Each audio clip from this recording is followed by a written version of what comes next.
Nako, ito na naman ang isa sa pinakamalaking teleserye ng taon ng ABS-CBN. Ang incognito ay Richard Gutierrez. Grabe ang astig, Baron Geisler. Grabe mga bigating mga cast. Ayan na nga, Maurice Racal. Grabe, parang Call of Duty ba ito? Mga ganon, di ba? O, si Anthony Jennings. Nako, parang magsiseryoso ata sila dito ha. Ayun, Kelly Estrada, one of my favorite artists. Ayan, grabe. And si Papa Ian Veneracion, my goodness, grabe naman yan, grabe.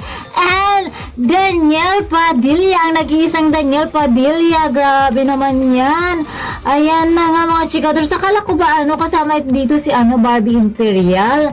Naku naman, yung mga nagsasabi naman na kasama si Barbie Imperial, wala naman siya dito pero hindi natin alam, diba, baka soon makakasama din siya. So, ayan na nga mga chikadora, so inireveal na nga ang mga ilang cast ng Incognito na mapapanood natin syempre sa Kapamilya Network.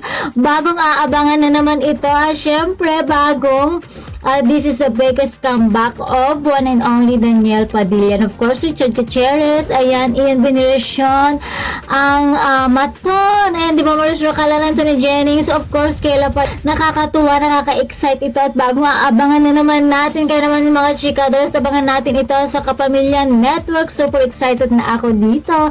And that's all for the mga chikadors. Please don't forget to like, share, and subscribe my channel. Thank you for watching.